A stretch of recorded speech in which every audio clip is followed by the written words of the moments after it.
நம்ம பார்க்க போகிற கேரக்டர் அப்பல்லோ. இந்த அப்பல்லோவை குறித்து வேதாகமம் சொல்லுகிற அநேக காரியங்கள் ரொம்ப ஆச்சரியமா இருக்குது. கர்த்தருக்கு சித்தமானால் இன்றைக்கு ஒரு சின்ன மேலோட்டத்தை பார்த்துவிட்டு இன்னொரு நாளும் அதை குறித்து தியானிக்கலாம். ஏன்னா நிறைய இருக்கு. அவர் எந்தெந்த வழிகளில் எப்படி எல்லாம் ஊழியத்திற்கு போனார், சுவிசேஷம் என்னெல்லாம் பண்ணாரு அப்படின்னு. அவரை குறித்து வேதாகமத்துல 10 இடங்கள் எழுதப்பட்டு இருக்கிறது. இந்த அப்பல்லோ அலெக்சாண்ட்ரியா பட்டணத்தை சேர்ந்தவர். அது எல்லாமே முழுக்க முழுக்க கிரேக்கர்களால் நிறைந்த இடம். ஆனா அப்பல்லோ ஒரு யூதர் தான். ஆனா அவர் பிறந்து வளர்ந்த இடம் எல்லாம் கிரேக்க இடம். அது கிரேக்க பெயர் தான். அப்பல்லோ என்கிற பெயரே கிரேக்க மொழியில் உள்ள பெயர் தான். அது 2 விதமாய் அவருக்கு வந்திருக்கும் அப்படின்னு சொல்றாங்க. ஒன்று, அந்த கிரேக்க கடவுள் அப்பல்லோ அப்படின்னு ஒரு கடவுள் உண்டு. மியூசிக், ஆர்ட், அதெல்லாம் அதனுடைய கடவுள். அது அவருடைய பெயர் வைக்கப்பட்டிருக்கலாம். இல்லைன்னா அப்பல்லோனியஸ் அப்படின்னு சொல்லி ஒரு பிரபலமான ஒரு சயின்டிஸ்ட், எகிப்து சயின்டிஸ்ட் இருந்தாரு. அவருடைய பெயரும் வைக்கப்பட்டிருக்கலாம். ஆனால் அது எபிரேய பெயரோ வேதாகமம் சார்ந்த பெயரோ கிடையாது. அது மட்டும் உண்மை. அந்த அப்பல்லோவை குறித்து வேதாகமத்துல 10 இடங்கள் எழுதப்பட்டு இருக்கிறது. அப்போஸ்தலர் நடவடிக்கைகள்ல லூக்கா 2 இடங்கள்ல அவரை குறித்து அவருடைய பெயர் பதிவு செய்யப்பட்டு இருக்கிறது. அப்புறம் மீதி எல்லாம் 8 இடங்கள்ல பவுல் அவரை குறித்து எழுதியிருக்கிறார். பவுலுக்கு ரொம்ப நெருக்கமான, பவுலுக்கு கிட்டத்தட்ட ஈக்குவலான அளவுல ஊழியம் செய்த ஒரு நபர். அவரை குறித்து எழுதப்பட்டிருக்கிற வசனங்களை நான் வரிசையாக வாசிக்கிறேன். அதற்கு பிறகு தெரியும் ஒரு ஒரு பெரிய ஒரு அண்டர் ரேட்டட் பைபிள் கேரக்டர் இது. பிரபலமாய் பெரிதாய் கொண்டாடப்பட்டிருக்க வேண்டிய ஒரு நபர். பவுலுக்கும் பேதுருக்கும் நிகராய் வைத்து அவர் பேசப்படுகிறார். வாசிக்கிறேன். நீங்க வேதாகம் வச்சிருந்தா திருப்பிக் கொள்ளுங்கள். அப்போஸ்தலர் நடவடிக்கைகள் 18வது அதிகாரம் 24வது வசனம். அதுலதான் அந்த அப்பல்லோ பற்றிய அறிமுகம் நமக்கு வருது. அப்பொழுது அலெக்சாந்திரியா பட்டணத்தில் பிறந்தவனும் சாதுரியவானும் வேதாகமங்களில் வல்லவனுமான அப்பல்லோ என்னும் பெயர் கொண்ட ஒரு யூதன் எபேசு பட்டணத்திற்கு வந்தான். அவன் கர்த்தருடைய மார்க்கத்திலே உபதேசிக்கப்பட்டு யோவான் கொடுத்த ஸ்நானத்தை மாத்திரம் அறிந்தவனாயிருந்து ஆவியில் அனனுள்ளவனாய் கர்த்தருக்கு அடுத்தவைகளை திட்டமாய் போதகம் பண்ணி கொண்டு வந்தான். அவன் ஜெப ஆலயத்தில் தைரியமாய் பேச தொடங்கின போது ஆக்கில்லாவும் பிரிஸ்கில்லாலும் அவன் பேசுகிறதை கேட்டு அவனை சேர்த்து கொண்டு தேவனுடைய மார்க்கத்தை அதிக திட்டமாய் அவனுக்கு விவரித்து காண்பித்தார்கள். பின்பு அவன் அகாயா நாட்டிற்கு போக வேண்டும் என்று இருக்கையில் சீஷர்கள் அவனை ஏற்றுக்கொள்ளும்படி சகோதரர் அவர்களுக்கு எழுதினார்கள். அவன் அங்கே வந்த பின்பு வெளியரங்கமாக யூதர்களுடனே பலமாய் தர்க்கம் பண்ணி இயேசுவே கிறிஸ்து என்று வேத வாக்கியங்களை கொண்டு திருஷ்டாந்தப்படுத்தினபடியினால் கிருபையினாலே விசுவாசிகளானவர்களுக்கு மிகவும் உதவியா இருந்தார். அப்போஸ்தலர் நடவடிக்கைகள் 19:1வது வசனம். அப்பல்லோ என்பவன் கொரிந்து பட்டணத்திலே இருக்கையில் பவுல் மேடான தேசங்கள் வழியாய் போய் எபேசுவுக்கு வந்தான். அங்கே சில சீஷரை கண்டு, அதற்கு பிறகு உள்ள வசனம் நமக்கு தெரிந்த வசனம், ஞான ஸ்நானம் பவுல் கொடுக்கிறார். ஏற்கனவே யோவான் கொடுத்த ஸ்நானம் பெற்றிருந்தவர்களுக்கு இயேசு கிறிஸ்துவின் நாமத்தினாலே ஞான ஸ்நானம் கொடுக்கிறார். அதுக்கு பிறகு பாத்தீங்கன்னா 1 கொரிந்தியர் 1வது அதிகாரம் 12வது வசனத்தில் அப்பல்லோவை குறித்து எழுதியிருக்கிறது.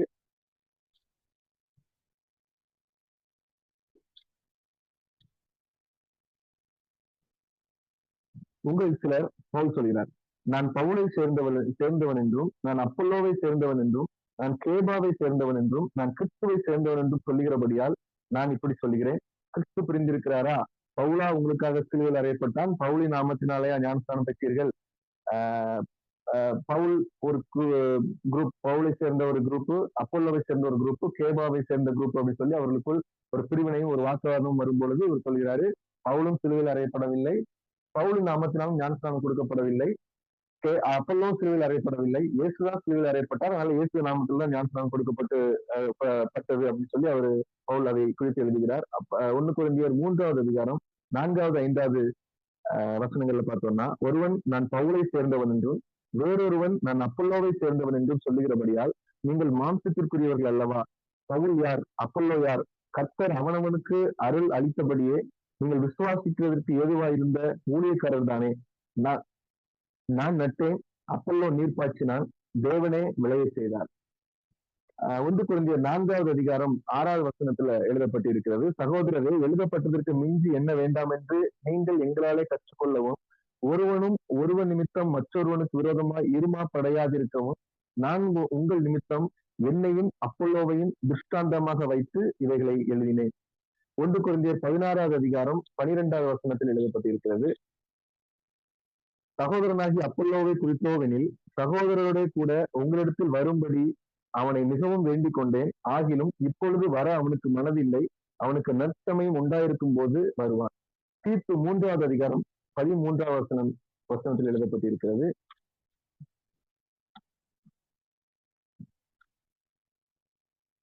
நியாய சாஸ்திரியாகிய சேனாவுக்கும் அப்பல்லோவுக்கும் ஒரு குறைவும் இல்லாதபடிக்கு அவர்களை ஜாக்கிரதையாய் விசாரித்து வழிவிட்டு அனுப்பு. 10 இடத்துல இந்த அப்பல்லோவை குறித்து எழுதப்பட்டு இருக்கிற வசனங்களை நம்ம வாசித்தோம். முதல்ல அவரு தேவனை குறித்து முழுவதுமாய் தெரியாமல், அவருடைய நாமத்தில் உள்ள ஸ்நானத்தை குறித்து, ஏன்னா யோவான் கொடுத்த ஸ்நானத்தை குறித்து அவர் தெரிந்திருக்கிறது அப்படின்னு அப்போஸ்தலர் எழுதப்பட்டிருக்கிறது. அதை பற்றி தெரியாமல் வந்தார். கர்த்தரை இயேசுவே கர்த்தர் அப்படிங்கிறதை குறித்து தெரியாமல் வந்தார். கர்த்தருடைய மார்க்கத்தில் உபதேசிக்கப்பட்டிருந்தார். ஆனால் ஆக்கில்லாவும் பிரிஸ்கில்லாவும் அவருக்கு போதித்தார்கள். அதற்கு பிறகு இயேசுவே கர்த்தர் என்று அவர் திருஷ்டாந்தப்படுத்தி போதித்தார். அந்த இடத்துல எழுதப்பட்டிருக்கிறது. ஒரு முழுமையான வேத அறிவு இல்லாமல், ஆனால் ரொம்ப திறமையான மனிதராக வந்தார். ஆக்கில்லாவும் பிரிஸ்கில்லாவும் அவரை கர்த்தருக்குள் வழி நடத்தினார்கள். வேதாகம சத்தியங்களை அவருக்கு போதித்தார்கள். அதற்கு பிறகு பாத்தீங்கன்னா 2வது அவரை குறித்து பவுல் எழுதின விஷயங்கள் எல்லாம் பார்க்கும் பொழுது ஒரு மிகப்பெரிய தாக்கத்தை அவர் அந்த எபேசுவிலே, அந்த கொரிந்து பட்டணத்திலே ஏற்படுத்தி இருந்தார் அப்படிங்கிறத மறுக்கவே முடியாது. ஏன்னா அவர் பவுல் சொல்கிறாரு, பவுல் நான் நட்பேன், அப்பல்லோ நீர் பாய்ச்சினார். இந்த வார்த்தை ரொம்ப ரொம்ப ஸ்பெஷலான வார்த்தை. நம்ம வாசித்த எல்லா வசனத்திலையுமே பவுல், கேபா, அப்பல்லோ 3 பேரு சொல்லப்பட்டு இருக்கிறது. நிறைய வசனங்கள்ல பவுலையும் அப்பல்லோவையும் மட்டும் சொல்லப்பட்டிருக்கிறது. நான் என்னையும் அப்பல்லோவையும் திருஷ்டாந்தப்படுத்தி நான் உங்களுக்கு எழுதுகிறேன். நாங்க எல்லாம் ஊழியக்காரர்கள் தான். பவுலோட கூட்டம் அப்பல்லோட கூட்டம் எல்லாம் பிரிஞ்சிட வேண்டாம் அப்படின்னு சொல்லுகிறார் என்றால், கிட்டத்தட்ட பவுல் ஏற்படுத்திய தாக்கத்தை அப்பல்லோவும் ஏற்படுத்தி இருக்கிறார். பேதுரு ஏற்படுத்திய தாக்கத்தை அப்பல்லோவும் ஏற்படுத்தி இருந்திருக்கிறார். பவுல் என்ன தாக்கத்தை வேதாகமத்தில் ஏற்படுத்தினார் என்பது நமக்கு தெரியும். பேதுரு என்ன விதமான தாக்கத்தை ஏற்படுத்தினார் என்பது தெரியும். அப்போ சிலர் பவுலை சேர்ந்தவர்கள், சிலர் பேதுருவை சேர்ந்தவர்கள், சிலர் அப்பல்லோவை சேர்ந்தவர்கள் அப்படின்னு சொல்லுகிற அளவிற்கு அப்பல்லோவும் ஒரு பெரிய தாக்கத்தை ஏற்படுத்தியிருந்தார். இவங்க 3 பேரும் 3 குரூப்பா மக்கள் பிரிகிற அளவுக்கு, எனக்கு பவுல் தான், எனக்கு பேதுரு தான், எனக்கு அப்பல்லோ தான் பிரிகிற அளவுக்கு ஒரு மிகப்பெரிய தலைவர்களாக அவர்கள் இருந்தார்கள். எபிரேயர் புத்தகத்தை அப்பல்லோ தான் எழுதியிருக்க வேண்டும் அப்படின்னு சொல்லி மார்ட்டின் லூத்தரும், இன்னொரு ஓரிகன் அப்படின்னு சொல்லிட்டு ஒரு பெரிய வேதாகம ஒரு வல்லுநரும் இவர் தான் எழுதியிருக்கணும் அப்படிங்கிறதுக்கான ஆதாரங்களை, அவர்கள் நிறைய ஆதாரங்களை அவங்க சொல்றாங்க. உறுதியா நமக்கு தெரியாது. ஏன்னா நம்ம ஆக்கில்லா பிரிஸ்கில்லாவை குறித்து ஒரு நாள் தியானித்தோம். அன்றைக்கு பிரிஸ்கில்லா ஒருவேளை எழுதியிருக்கலாம் அப்படின்னும் சில வேதாகம் வல்லுநர்கள் சொல்லியிருந்தாங்க. ஒரு பெண் எழுதினதுனால அந்த பெயர் மறைக்கப்பட்டிருக்கலாம் ஒருவேளை அப்படின்னு சொல்றாங்க. ஒரு சிலர் பவுல் எழுதியிருக்கலாம்னு சொல்றாங்க. ஆனா அந்த நாமினியில ஒரு ஆளா அப்பல்லோ இருக்கிறார். பவுல் எழுதியிருக்கலாம், பிரிஸ்கில்லா எழுதியிருக்கலாம், அப்பல்லோவும் எழுதியிருக்கலாம் அப்படின்னு சொல்ற அளவுக்கு ஒரு பெரிய தாக்கத்தை அப்பல்லோ செஞ்சிருக்கிறாரு. எதனால எபிரேயர் புத்தகத்தை அப்பல்லோ எழுதியிருப்பாரு அப்படின்னு சொல்றாங்கன்னா, வேதாகமம் அப்பல்லோவை குறித்து சொல்லுகிறது, அவர் வேதாகமங்களில் வல்லவனும் சாதுரியவனும். இந்த எபிரேயர் புத்தகத்தை யார் எழுதியிருக்காங்கன்னு தெரியல. ஆனா பயங்கரமான ஒரு வேத அறிவோடு பழைய ஏற்பாட்டில் உள்ள எல்லா சம்பவங்களையும் வேதாகமங்களில் வல்லவன் அப்படின்னு அப்பல்லோவை குறித்து எழுதப்பட்டிருக்கிற இடத்தில் அவர் பழைய ஏற்பாட்டில் உள்ள எல்லா புத்தகங்களிலும் அவர் தேர்ந்தவராக இருந்தார். எபிரேயத்தை எழுதியிருக்கிற ஒரு நபரும் பழைய ஏற்பாட்டின் எல்லா புத்தகங்களும் சில சங்கீதத்தோடு தொடர்பு படுத்தி எழுதியிருக்கிறாங்க. அது எபிரேயர் 11 அதிகாரம்னா ஒட்டுமொத்த வேதாகமத்தையும் பழைய ஏற்பாட்டையும் அப்படியே சுருக்கி எழுதியிருப்பாங்க. அப்போ வேதாகமத்தில் மிகவும் வல்லவனான ஒருவனாலதான் இந்த எபிரேயர் புத்தகத்தை எழுத முடியும். மிகச்சிறந்த கல்வி ஞானம் உள்ளவரால் தான் எபிரேயர் புத்தகத்தை எழுத முடியும். மக்களுக்கு அது எப்படி பகுத்து போதிக்க வேண்டும் என்று தெரிந்த ஒரு நபரால தான் எபிரேயர் புத்தகத்தை எழுதியிருக்க முடியும். அதனால இது எல்லாமே அப்பல்லோவுக்கு பொருந்துகிறது. அவர் அங்க வளர்க்கப்பட்டது, அலெக்சாந்திரியா பட்டணத்தில் வளர்க்கப்பட்டதினால், அந்த கிரேக்க தேசத்தில் வளர்க்கப்பட்டதினால் அவர்கள் கல்விக்கு கலைகளுக்கு எல்லாம் முக்கியத்துவம் கொடுக்கிறவர்கள். அதையெல்லாம் புரிந்து கொண்ட ஒரு மனிதனால தான் இந்த புக்கை எழுதியிருக்க முடியும். அதனால அப்பல்லோவை தான் இருக்க வேண்டும் அப்படின்னு சொல்லி ஒரு பெரிய ஆர்கியூமெண்ட் வைக்கிறாங்க. ஆனாலும் அது உறுதியாக நமக்கு தெரியாததுனால ஒருவேளை அப்பல்லோவும் எழுதியிருக்கலாம் அப்படிங்கிறத நம்ம சந்தேகப்பட முடியும். அப்போ அப்பல்லோ எங்க பிறந்தார் அப்படிங்கிறத நம்ம பார்த்தோம் அப்படின்னா, அலெக்சாந்திரியால பிறந்தார். இந்த அலெக்சாந்திரியா பட்டணத்தை குறித்து பார்க்கும் பொழுது அது ரோம சாம்ராஜ்யத்துல ரொம்ப பெரிய பட்டணம். கிட்டத்தட்ட 2வது பெரிய பட்டணம். ரோம் நகருக்கு அடுத்து ரொம்ப பெரிய பட்டணம் இந்த அலெக்சாந்திரியா பட்டணம் தான். கிட்டத்தட்ட 6 லட்சத்திலிருந்து 8 லட்சம் பேர் இருந்தாங்க. அதுல 3 ஒரு பங்கு பேர் அங்க யூதர்கள் இருந்தார். அது ஒரு ஹெல்லைனைட் ஜூஸ் இருந்த இடம், கிரேக்கர் ஆக்கப்பட்ட யூதர்கள் இருந்த இடம். கலாச்சாரம், கிரேக்க கலாச்சாரம் அங்க இருந்தது. பேசப்பட்ட மொழி கிரேக்க மொழி பேசப்பட்டது. அங்க இருந்த விஷயங்கள் எல்லாமே கிரேக்கம் தான். அதுவும் கிரேக்கத்துல ரொம்ப முக்கியமான கலாச்சார பின்னணி கொண்ட ஒரு பெரிய பட்டணம். ஆனா அநேகமாய் பெரும்பாலான யூதர்கள் அங்கே வாழ்ந்து வந்தார்கள். யூத கலாச்சாரமும் கிரேக்க கலாச்சாரமும் பின்னி பிணைந்திருந்தது. அந்த அலெக்சாந்திரியா பட்டணத்துல உலகத்தின் மிகப்பெரிய லைப்ரரி அங்க இருந்து உலகத்துல எதையாவது ஒன்று அதிகமாய் கற்க வேண்டும் என்றால் அங்கதான் எல்லாரும் வருவாங்க. அந்த லைப்ரரியில மட்டுமே 7,000 புத்தகங்களுக்கு மேல இருக்குமா ஸ்க்ரோல்ஸ். அதுக்கு அந்த அளவுக்கு ஒரு மிகப்பெரிய லைப்ரரி. அது உலகத்துல என்ன கத்துக்கணும்னு நினைச்சாலும் அங்கதான் வந்து கத்துக்கொள்வாங்க. பின்னாளில் ஆதி சபையின் ஒரு தலைநகராகவே இந்த அலெக்சாண்ட்ரியா இருந்துச்சு அப்படின்னு சொல்லி வேதாகம சொல்றாங்க. எருசலேம்ல இருந்து கொஞ்சம் கொஞ்சமா நகர்ந்து அந்த அலெக்சாண்ட்ரியாவுக்கு போயிருச்சு அப்படிங்கிறாங்க. ஏன்னா அது ஒரு முக்கியமான ஒரு மைய நகரமாக இருந்தது. கல்வியில சிறந்த நகரம், பெரிய பெரிய கட்டிடங்கள் கட்டப்பட்ட இடம், ஒரு மிகப்பெரிய லைட் ஹவுஸ் அங்க இருந்தது. அது ரொம்ப ஃபேமஸான ஒரு லைட் ஹவுஸ். பெரிய லைப்ரரி இருந்தது. பெரிய யூத குடியிருப்புகள் அங்க இருந்தது. 1/3 பேர் யூதர்கள் இருக்கிற அளவுக்கு இருந்தது. தேவாலயங்கள் இருந்தது. ஜெபாலயங்கள் நிறைய அங்க இருந்தது.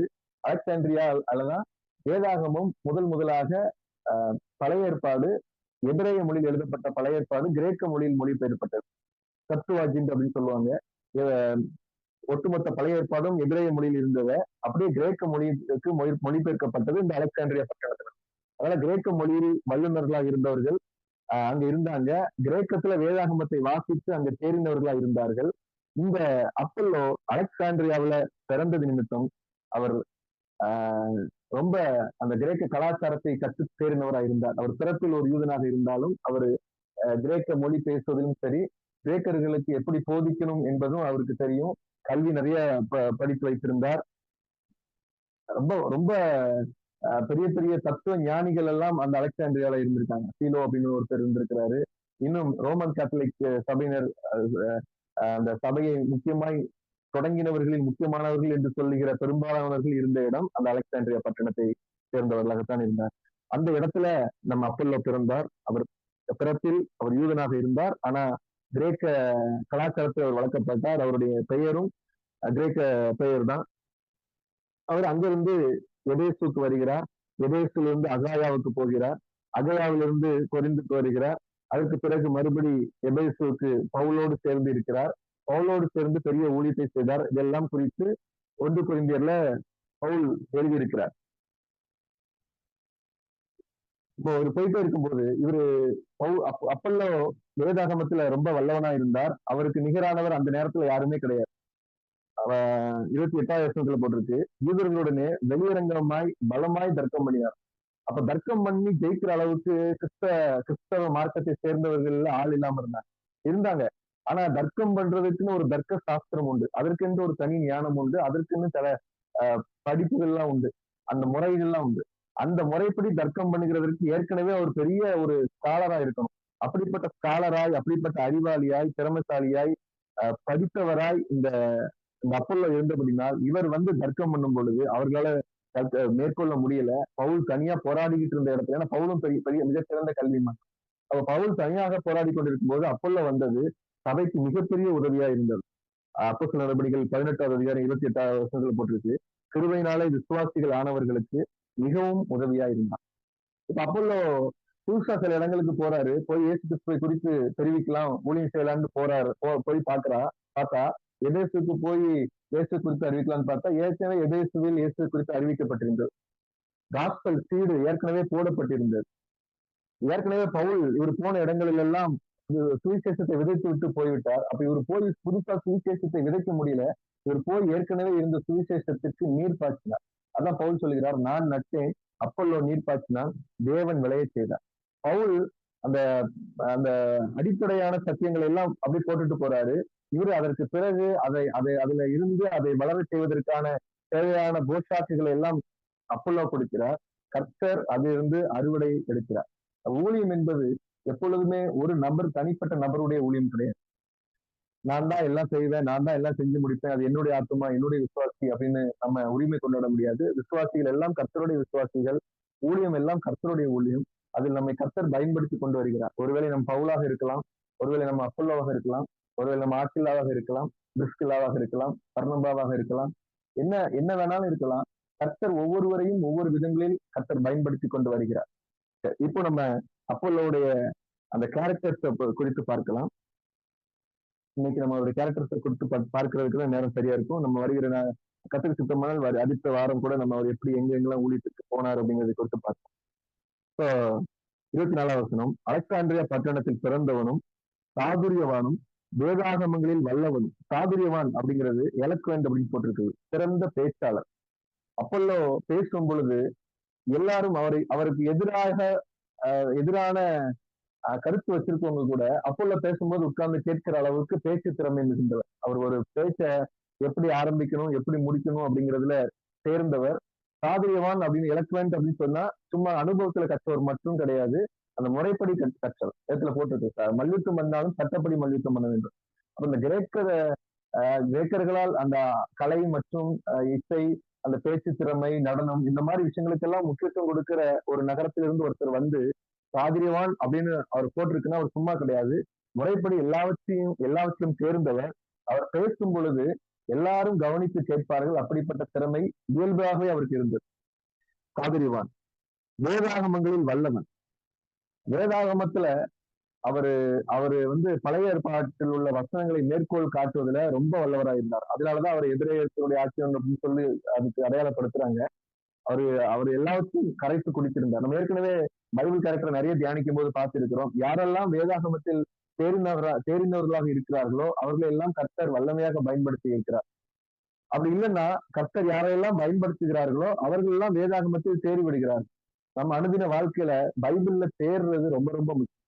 நம்ம சாதுரியவனா இருக்கணும், என்ன பேசணும், யார்கிட்ட பேசணும், எப்படி பேசணும் அப்படிங்கிறதுல கவனமா இருக்கணும். அதை கர்த்தர் நமக்கு தருவாரு. அதே நேரத்துல வேதாகமத்தில் நம்ம தேறினவர்களா இருக்கு. வேதாகமம் வாசிக்க வாசிக்க வாசிக்க வாசிக்க அது நமக்குள் பெரிய மாற்றத்தை ஏற்படுத்தி கொண்டே இருக்கும். எத்தனை முறை வாசித்தாலும் வேதாகம் நமக்கு புதியதாக இருக்கும்.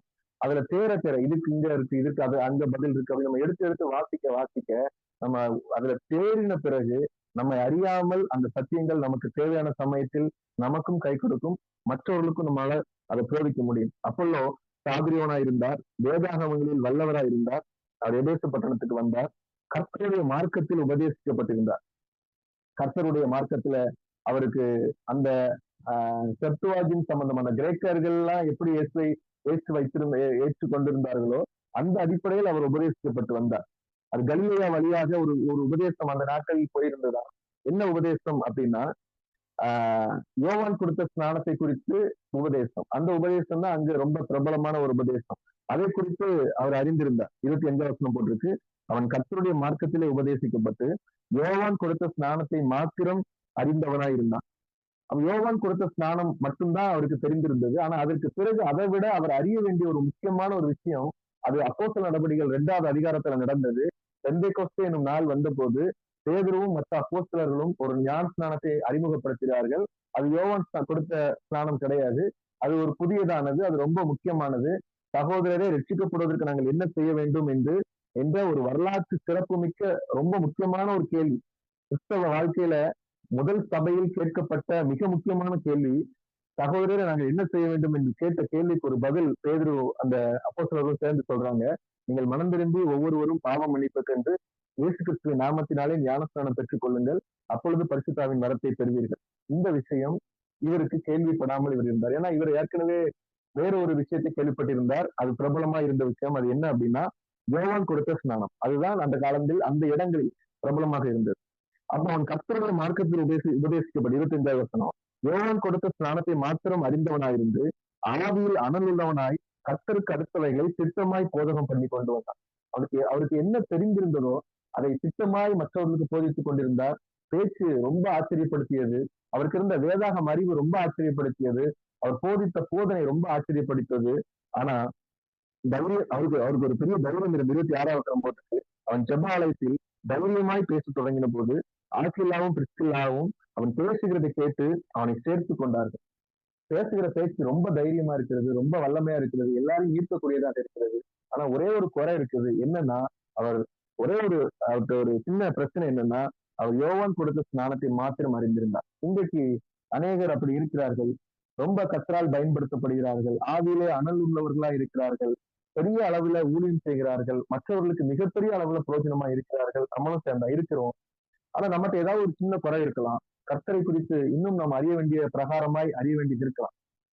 அப்போ ஆக்கிலா பிரிஸ்கில்லாவை குறித்து நம்ம ஒரு நாள் தியானித்தோம். அப்ப அவங்க ஒரு நாள் அவங்க சொன்னது எனக்கு நல்லா ஞாபகம் இருக்குது.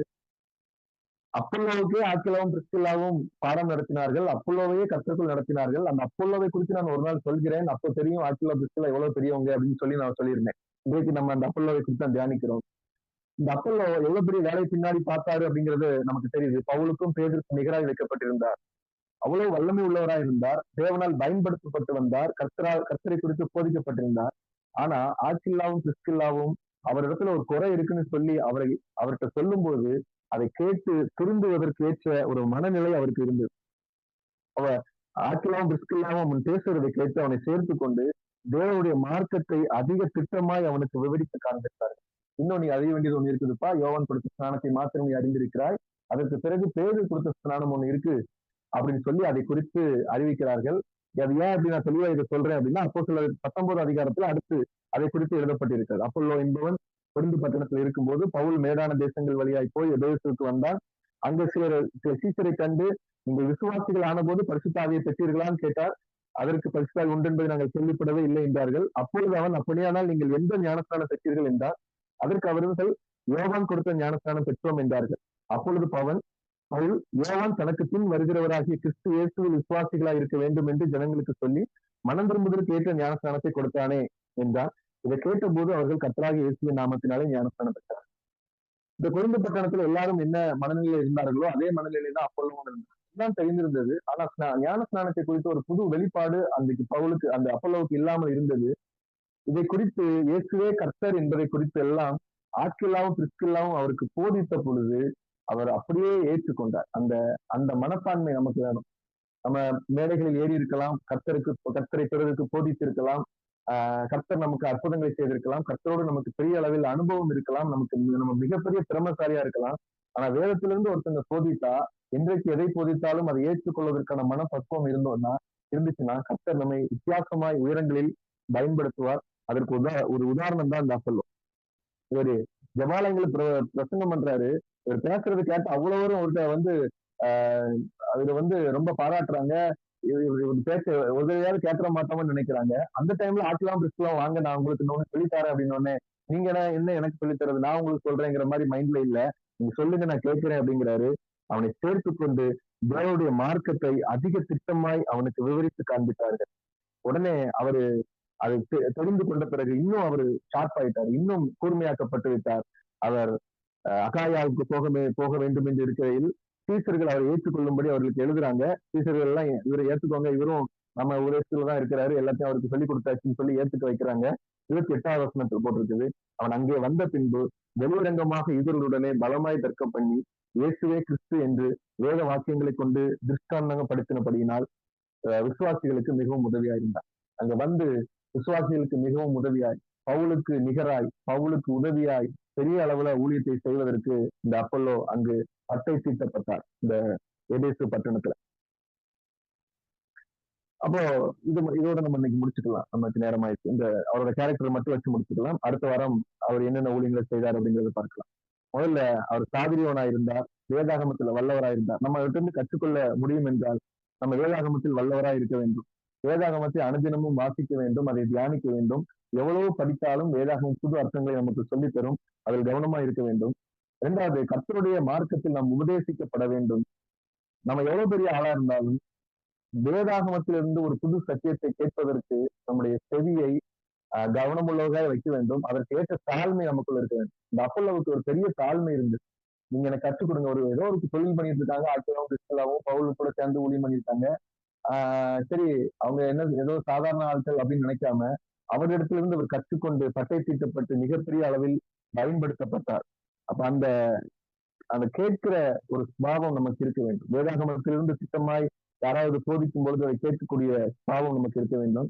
நமக்கு தெரிந்தது மட்டும்தான் உபதேசம் அப்படின்னு நினைக்க கூடாது. யோவான் கொடுத்த ஸ்நானத்தை மாத்திரம் அறிந்தவனா இருந்தான், அதுதான் கரெக்ட் அப்படின்னு முடிவெடுக்கல.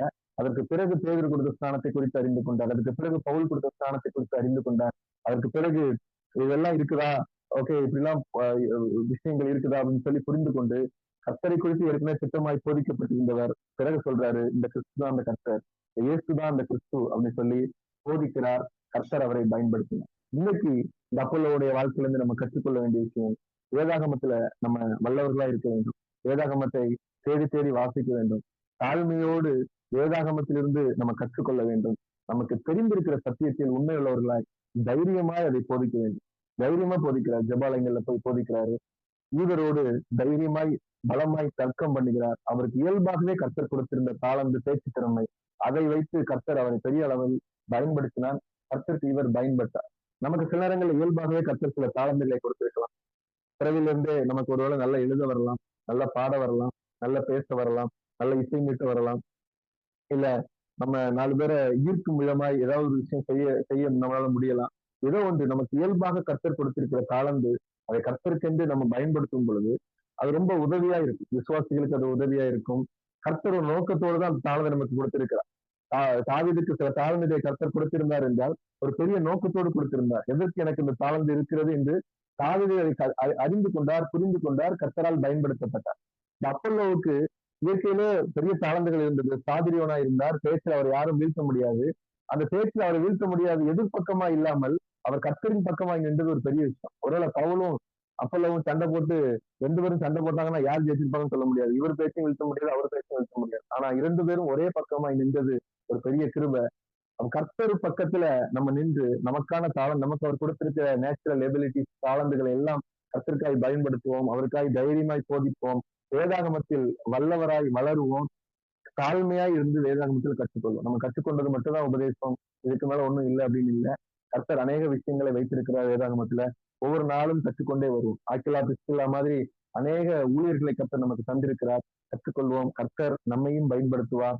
பவுல் சொல்வது போல, நான் நட்டேன், அப்பல்லோ நீர் பாய்ச்சினான், கர்த்தர் விளை செய்தார் அப்படின்னு ஒரு பெரிய ஸ்தானத்துல அப்பல்லோ வைத்தது போல நம்மையும் கர்த்தர் வைப்பார். இன்னொன்னு அப்பல்லோட்டு இருந்து கற்றுக்க வேண்டிய விஷயம், அவர் பவுலோடு சேர்ந்து ஊழியம் செய்தார். நம்ம மற்றவர்களோடு இணைந்து சில விஷயங்களை செய்வோம். கர்த்தர் நம்ம ஆசீர்வதிப்பார். அப்படி நம்ம ஜெபிக்கலாம். ஏதாவது ஜெப குறிப்பு இருந்திருந்தா நீங்க உடனே நீங்க சாட் பாக்ஸ்ல போடுங்க. அப்படி இல்லைன்னா நம்ம எல்லாரும் சேர்ந்து நின்றோமா. இயேசுவே ஸ்தோத்திரிக்கிறோம்ப்பா, உமக்கு நன்றி தகப்பனே, நல்ல வேலைக்காய் நன்றி அப்பா. அப்பல்லோவை குறித்து நாங்கள் தியானிக்க நீங்க எங்களுக்கு தந்த இந்த நல்ல தருணத்திற்காய் நன்றி தகப்பனே. அப்பல்லோவை போல நாங்களும் உமக்காய் வல்லமையாய் பயன்படணும் தகப்பனே. நாங்க நீர் பாய்ச்சணும் தகப்பனே. அப்பா, அநேக இடங்களில் சுவிசேஷ விதை ஊன்றப்பட்டு இருக்கிறது. அதற்கு நாங்கள் நீர் பாய்ச்ச வேண்டும். அப்பா, ஊழியர்களோடு இணைந்து பெரிய அளவில் உமக்காய் ஊழியம் செய்யக்கூடிய கிருபை எங்களுக்கு தாங்கப்பா. கற்றுக்கொள்ளக்கூடிய தாழ்மை தாங்க. வேதாகமத்தில் எங்களை வல்லவர்களாய் மாற்றுங்க. எங்களுக்கு தெரிந்திருக்கிற இயற்கையா எங்களுக்கு இருக்கிற தாளந்துகளை, எங்களுடைய திறமைகளை, திறன்களை நாங்கள் உமக்காய் பயன்படுத்தக்கூடிய கிருபையை தாங்க தகப்பனே. அப்பா ஸ்தோத்திரிக்கிறோம். அப்பல்லோவுக்குள் இருந்த அந்த ஆவியின் அனல் எங்களுக்குள் உண்டாயிருக்கட்டும். அப்பல்லோவுக்குள் இருந்த அந்த தைரியம் எங்களுக்கு உண்டாயிருக்கட்டும். அப்பல்லோவுக்குள் இருந்த அந்த சோதக சாமர்த்தியம் எங்களுக்கு உண்டாயிருக்கட்டும் தகப்பனே. அப்பா ஸ்தோத்திரிக்கிறோம். இந்த செய்தியை கேட்கிற ஒவ்வொருவரையும் அது கரங்கள்ல பெறுகிறோம். இயேசுவின் நாமத்தினாலே ஒவ்வொருவரையும் அப்பா நீர் அப்பல்லோ போல பயன்படுத்தும்படியாய் ஜெபிக்கிறோம் தகப்பனே. அப்பா ஸ்தோத்திரிக்கிறோம். வேதாகமங்களை வல்லவர்களாக மாற்றும்படியாய் ஜெபிக்கிறோம் தகப்பனே. அப்பா தைரியமாய் பிரசங்கம் பண்ணக்கூடியவர்களாய் மாற்றுங்கப்பா. உமது ராஜ்யத்தில் பெரும் பணியாளர்களாய் நீங்க மாற்றும்படியாய் ஜெபிக்கிறோம் தகப்பனே. அப்படி செய்கிறதற்காக நன்றி அப்பா. முழுவதும் உமது கரங்கள்ல தருகிறோம். யார் யாருக்கு என்னென்ன தேவை என்பது உமக்கு தெரியும். அவருடைய வியாதிகள், பிரச்சனைகள் எல்லாவற்றையும் நீங்க எடுத்து போடும்படியாக ஜெபிக்கிறோம் அப்பா. ஒவ்வொருடைய கண்ணீரையும் சிறையிருப்பு நீங்க மாற்றும்படியாக ஜெபிக்கிறோம். நீங்க பொறுப்படுத்திக்கொள்ளும். இயேசுவின் நாமத்தில் ஜெபிக்கிறோம். நல்லதுதான். ஆமென்.